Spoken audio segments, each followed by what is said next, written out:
1 Raja-Raja pasal 18. Obadja pegawai Ahab bertemu dengan Elia. Dan sesudah beberapa lama, datanglah firman Tuhan kepada Elia dalam tahun yang ketiga. Pergilah, perlihatkanlah dirimu kepada Ahab, sebab aku hendak memberi hujan ke atas muka bumi. Lalu pergilah Elia memperlihatkan diri kepada Ahab. Adapun kelaparan itu berat di Samaria. Sebab itu Ahab telah memanggil Obadja yang menjadi kepala istana. Obadja itu seorang yang sungguh-sungguh takut akan Tuhan. Karena pada waktu Izebel melenyapkan nabi-nabi Tuhan, Obadja mengambil 100 orang nabi, lalu menyembunyikan mereka 50-50 sekelompok dalam gua dan mengurus makanan dan minuman mereka. Ahab berkata kepada Obadja, "Jelajahilah negeri ini dan pergi ke segala mata air dan ke semua sungai. Barangkali kita menemukan rumput, sehingga kita dapat menyelamatkan kuda dan bagal, dan tidak usah kita memotong seekor pun dari hewan itu." Lalu mereka membagi-bagi tanah itu untuk menjelajahinya. Ahab pergi seorang diri ke arah yang satu, dan Obadja pergi ke arah yang lain. Sedang Obadja di tengah jalan, ia bertemu dengan Elia. Setelah mengenali dia, ia sujud serta bertanya, "Engkaukah ini, hai tuanku Elia?" Jawab Elia kepadanya, "Benar. Pergilah, katakan kepada tuanmu, Elia ada." Tetapi jawab Obadja, "Apakah dosa yang telah kuperbuat? Maka engkau hendak menyerahkan hambamu ini kepada Ahab, supaya aku dibunuhnya? Demi Tuhan Allahmu yang hidup, sesungguhnya tidak ada bangsa atau kerajaan yang tidak didatangi suruhan tuanku Ahab untuk mencari engkau. Dan apabila orang berkata, ia tidak ada, maka ia menyuruh kerajaan atau bangsa itu bersumpah bahwa engkau tidak ditemukan di sana. Dan sekarang engkau berkata, pergilah, katakan kepada tuanmu Elia ada. Mungkin terjadi apabila aku sudah pergi daripadamu, Roh Tuhan mengangkat engkau ke tempat yang tidak kuketahui. Kalau aku sampai kepada Ahab untuk memberitahukannya, dan engkau tidak didapatinya, tentulah ia akan membunuh aku. Padahal hambamu ini dari sejak kecil takut akan Tuhan. Tidakkah diberitahukan kepada tuanku apa yang telah kulakukan pada waktu Izebel membunuh nabi-nabi Tuhan? Bagaimana aku menyembunyikan 100 orang nabi-nabi Tuhan dalam gua, 50-50 sekelompok, dan mengurus makanan dan minuman mereka. Dan sekarang, mengapa engkau ini berkata, pergilah, katakan kepada tuanmu, Elia ada. Ia pasti akan membunuh aku." Jawab Elia, "Demi Tuhan semesta alam yang hidup, yang kulayani, sesungguhnya hari ini juga aku akan memperlihatkan diri kepadanya." Elia bertemu dengan Ahab. Lalu pergilah Obadja menemui Ahab dan memberitahukan hal itu kepadanya. Kemudian Ahab pergi menemui Elia. Segera sesudah Ahab melihat Elia, ia berkata kepadanya, "Engkaukah itu yang mencelakakan Israel?" Jawab Elia kepadanya, "Bukan aku yang mencelakakan Israel, melainkan engkau ini dan kaum keluargamu, sebab kamu telah meninggalkan perintah-perintah Tuhan, dan engkau ini telah mengikuti para Baal. Sebab itu suruhlah mengumpulkan seluruh Israel ke Gunung Karmel, juga nabi-nabi Baal yang 450 orang itu, dan nabi-nabi Asyera yang 400 itu, yang mendapat makan dari meja istana Izebel." Elia di Gunung Karmel. Ahab mengirim orang ke seluruh Israel dan mengumpulkan nabi-nabi itu ke Gunung Karmel. Lalu Elia mendekati seluruh rakyat itu dan berkata, "Berapa lama lagi kamu berlaku timpang dan bercabang hati? Kalau Tuhan itu Allah, ikutilah dia, dan kalau Baal, ikutilah dia." Tetapi rakyat itu tidak menjawabnya sepatah kata pun. Lalu Elia berkata kepada rakyat itu, "Hanya aku seorang diri yang tinggal sebagai nabi Tuhan. Padahal nabi-nabi Baal itu ada 450 orang banyaknya. Namun baiklah diberikan kepada kami 2 ekor lembu jantan. Biarlah mereka memilih seekor lembu, memotong-motongnya, menaruhnya ke atas kayu api, tetapi mereka tidak boleh menaruh api.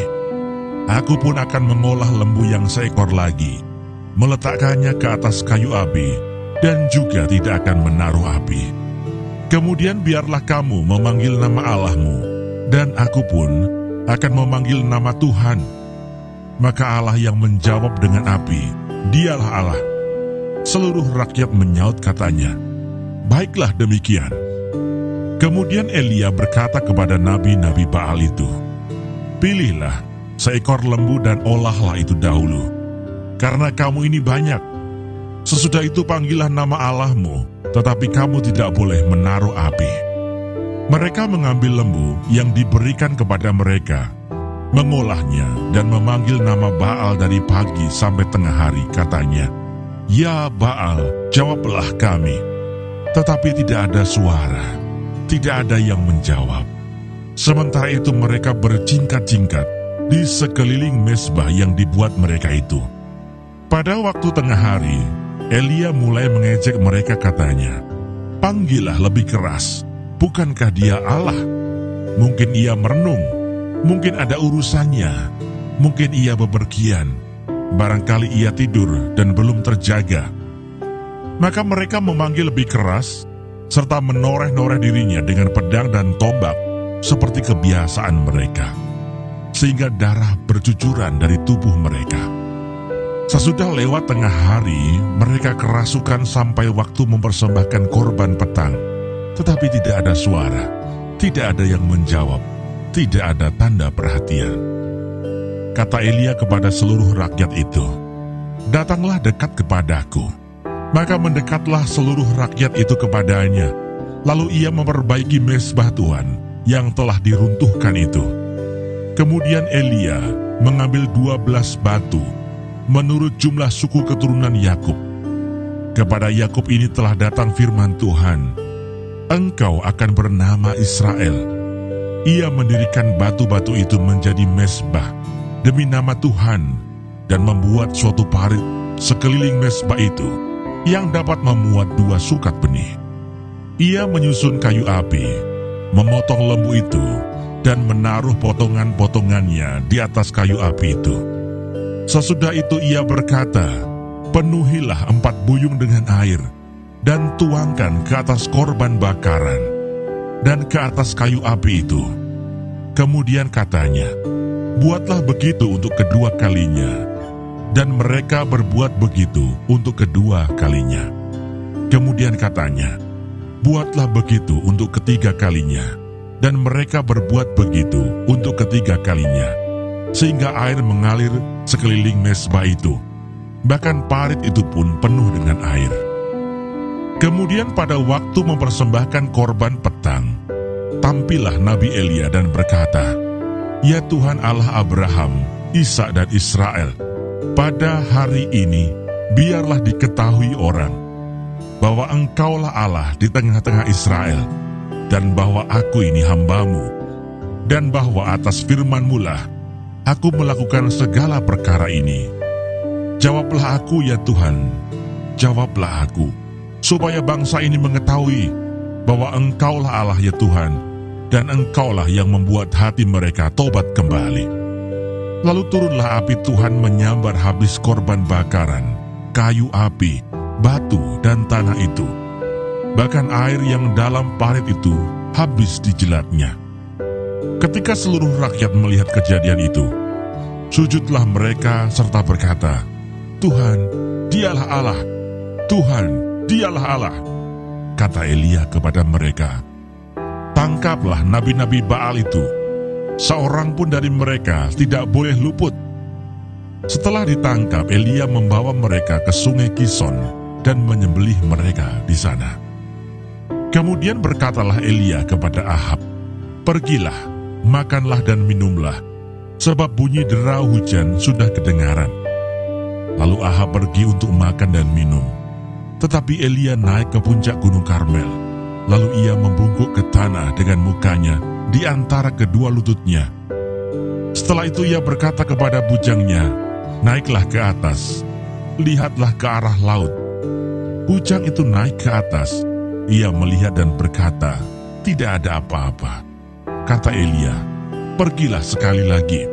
Demikianlah sampai 7 kali. Pada ke-7 kalinya berkatalah bujang itu, "Wah, awan kecil sebesar telapak tangan timbul dari laut." Lalu kata Elia, "Pergilah, katakan kepada Ahab, pasang keretamu dan turunlah, jangan sampai engkau terhalang oleh hujan." Maka dalam sekejap mata langit menjadi kelam oleh awan badai, lalu turunlah hujan yang lebat. Ahab naik kereta, lalu pergi ke Yisrael. Tetapi kuasa Tuhan berlaku atas Elia. Ia mengikat pinggangnya dan berlari mendahului Ahab sampai ke jalan yang menuju Yisrael.